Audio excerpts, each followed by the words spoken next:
It was a rainy Thursday afternoon, the kind that makes everything feel slower, like the clouds themselves were tired of hanging on. The city hummed with its usual pulse. Car horns in the distance, footsteps echoing off wet pavement, umbrellas jostling for space on crowded sidewalks. On the 14B bus heading downtown, people sat in the usual silence that fills public transit heads down, headphones in, nobody making eye contact unless absolutely necessary. But today, something different was about to happen. Something small, barely noticeable at first. But it would change a life forever, not in the middle of that bus, squeezed between a man in a construction vest and an older woman carrying groceries, sat 17-year-old Malik Johnson, tall, lean, and dressed in a simple hoodie and worn-out jeans. Malik looked like any other teen riding home from school. Earbuds in, backpack at his feet, he was scrolling mindlessly through his phone like everyone else. He wasn't looking to make history. He wasn't out to prove anything. He was just tired. Tired from school. Tired from being judged. Tired. From life moving fast and unfair all at once. Then she stepped on the bus. She looked exhausted. Pregnant. Soaked from the rain, and clearly trying not to ask anyone for help. Her hand gripped the rail tightly as the bus lurched forward. No one moved. No one even looked up. Maybe they noticed. Maybe they didn't. Maybe they just didn't care. But Malik did. He didn't think twice. Without saying a word, he stood up and gestured toward his seat.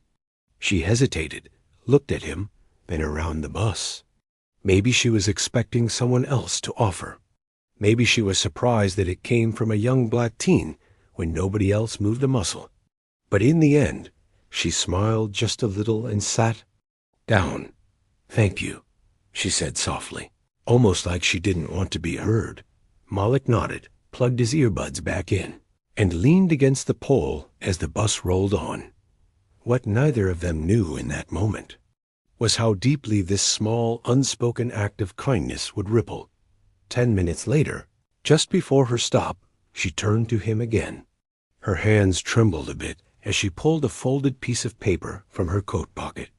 It looked worn, like it had been written and rewritten more than once. She passed it to him without a word, just a look something between gratitude and guilt.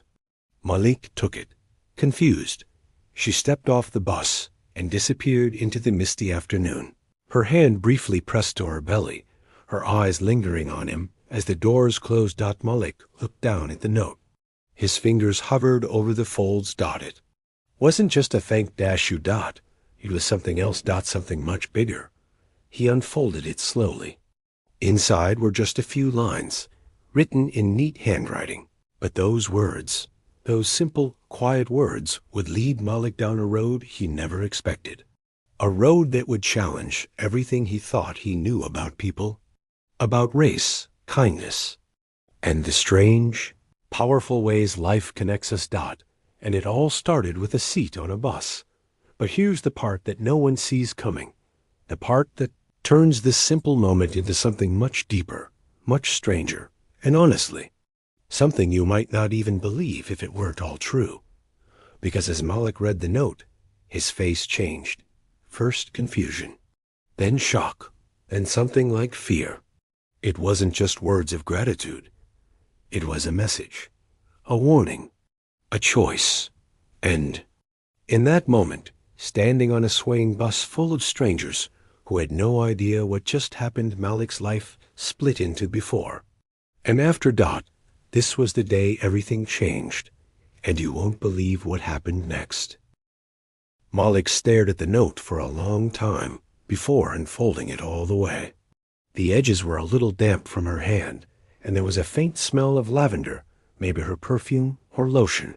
Whatever it was, it made the whole thing feel more real, more personal, like this wasn't just some stranger handing off a casual thank you. The paper was creased in thirds, like it had been folded and unfolded many times, maybe waiting for the right person, or the right moment. His eyes scanned the words, If you're reading this, then you were kind when no one else was. I hope you'll forgive me for what I have to ask of you. There is something you need to know, and it can't wait. Go to the corner of 6th and Pine. Look for the red door. Don't tell anyone. Trust your gut. Your life may depend on it. That? Was it Dot? No name, no signature, no explanation. Just that Dot Malik blinked, reading the words again to make sure he hadn't missed something. What kind of thank you was that? He glanced around the bus. No one was paying attention. Everyone still had their heads down, stuck in their own little worlds. Nobody saw her give him the note. And now she was gone. The stop at 6th and Pine wasn't. Too far. He knew the street. It was just a few blocks from the edge of downtown, near the older part of the city, where most buildings looked like they hadn't been updated since the 70s. It wasn't exactly the kind of place he hung out at, but something about the way she looked at him before getting off, like she needed him to read it, made it impossible to ignore. He glanced at the bus schedule overhead. If he got off early, he could still make it home before his mom started texting. His mom. She would ask questions. She always did. Ever since Malik's dad left, she'd been extra careful. Every time he was even 5 minutes late, she would assume the worst. Cops, wrong crowd, wrong place, wrong time. That fear sat in her heart like an old scar that never really healed. Malik tried not to give her reasons to worry, but this felt different. Still, he hesitated. Was this real? What if it was some prank? What if she wasn't okay? Pregnant, alone, handing notes to teenagers on buses. Something about that felt off.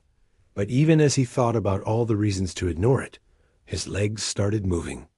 Before he could second-guess himself, Malik hit the stop button and stepped off the bus 2 stops early. The rain had slowed to a drizzle. His hoodie was already damp, and the wind cut through the fabric like tiny knives. He pulled it tighter around him and started walking towards 6th and Pine. The city around him felt different, quieter, like the buildings themselves were holding their breath. The usual city noise had faded under the gray sky. His shoes splashed through shallow puddles as he made his way down the sidewalk. When he finally reached the corner of 6th and Pine, he stopped. There was nothing fancy about it, just a worn-down block with faded paint and a flickering street lamp. A few shops sat boarded up, their signs cracked and weathered. But then he saw it. Halfway down the block, a red door. It was more maroon than red, really, and chipped at the edges. No signs, no windows. Just a door set into a concrete wall, like it was forgotten by the rest of the city. Malik approached slowly. He looked around. No cameras. No one else on the street. Just the sound of distant cars and his own heartbeat thudding in his ears. He placed his hand on the doorknob, then froze. He didn't know why, but something inside him said this wasn't just about a thank you note. This was something bigger. Something waiting. Before he could open the door, it creaked. Not from his hand on its own. It opened maybe 2 inches, just enough for him to see darkness on the other side. A draft of warm air brushed against his face, faintly smelling like old wood and metal. It didn't feel dangerous exactly, but it didn't feel safe either. He swallowed hard and took a step back. Maybe he had gone too far. Maybe this was all just in his head, but then a sound came from inside. A voice, faint, just a whisper. Malik. He stiffened. He hadn't told anyone he was coming. No one could have known. He hadn't even responded to the note. The voice spoke again, slightly louder this time. Not angry, not urgent. Just calm, steady. Come in. It's time. Malik's pulse jumped. His first instinct was to run. But something in that voice, in the way it said his name, stopped him. It didn't sound like a threat. It sounded like someone who knew him, or someone who had been waiting. He stood there, heart pounding. torn between fear and curiosity. That was when he remembered something else, something small, but sharp. When he offered his seat to the pregnant woman, she touched his hand for just a second, barely noticeable. But in that moment, he had felt something, a tingle. Not like static, more like a subtle warmth traveling up his arm. He thought he imagined it, but what if he hadn't? He looked back at the red door. What if this wasn't just about kindness? What if it was a test? Or worse, what if he had been chosen? The wind picked up, pushing a newspaper across the sidewalk. It slapped against the door, then drifted away down the street. The silence that followed felt heavy, like the city was waiting for him to decide. Behind him, his phone buzzed. A text from his mom. "Where are you? You okay?" Malik looked at the screen, then at the door. His fingers tightened around the phone, then slowly slid it back into his pocket. He stepped forward, placing one hand on the edge of the door. And he walked in. What he found inside wasn't what he expected. But that is where everything really began. The door creaked open further as Malik stepped inside, and the air shifted immediately. The noise of the street disappeared like someone had turned down the volume of the world. He found himself in a dim, narrow hallway lined with wood paneling and old photographs. The smell of dust and aged paper hung in the air. A single hanging light buzzed overhead, casting soft shadows that danced along the floor as the door closed quietly behind him. Malik turned around, expecting to see a lock or handle, but the door was already sealed. His breath caught for a second. He pressed his hand against the door solid, unmoving. He wasn't trapped, not exactly, but he knew he couldn't just walk away now. The hallway stretched ahead, silent and still. He moved forward, his footsteps muffled on the worn carpet. The voice that had called his name earlier didn't come again. The only sound now was the faint ticking of a clock somewhere deeper inside. Each tick felt louder with every step he took. About 10 steps in, the hallway opened up into a small sitting room. A single lamp on a side table lit the space. There was a couch, an old bookshelf, and a wooden desk covered in folders and small envelopes. Malik hesitated in the doorway. On the desk was another note, just like the one from the bus. His name was written on the front again, in the same neat handwriting. He approached slowly and picked it up. This time, there were only 5 words. "She's not who you think." He froze. Who? The woman on the bus? Was this about her? What did it mean? Before he could make sense of it, a low click came from the far side of the room. A hidden panel in the wall swung open, revealing a staircase leading down. The air that drifted up smelled colder, damp, earthy, and faintly metallic, like a basement or a shelter. Malik didn't want to go down there. Every instinct in him said this was the kind of moment people ignored in movies, and then disappeared. But something was pulling him forward. As he moved toward the stairs, he heard another sound behind him, the front door. Someone else had entered. He turned quickly, his heart thumping. A man, maybe in his 30s, stood in the doorway. Clean cut, wearing a gray coat and leather gloves. His eyes met Malik's, but his expression didn't shift. No smile, no surprise. Just calm, steady focus. "You got the note," the man said, not as a question. "She gave it to you." Malik stayed silent, watching the man's every move. The man took a step inside and shut the door behind him. "My name is Jordan. I work with her, or at least I did, before everything went sideways." "What is this place?" Malik asked, voice tight. Jordan gave a tired breath.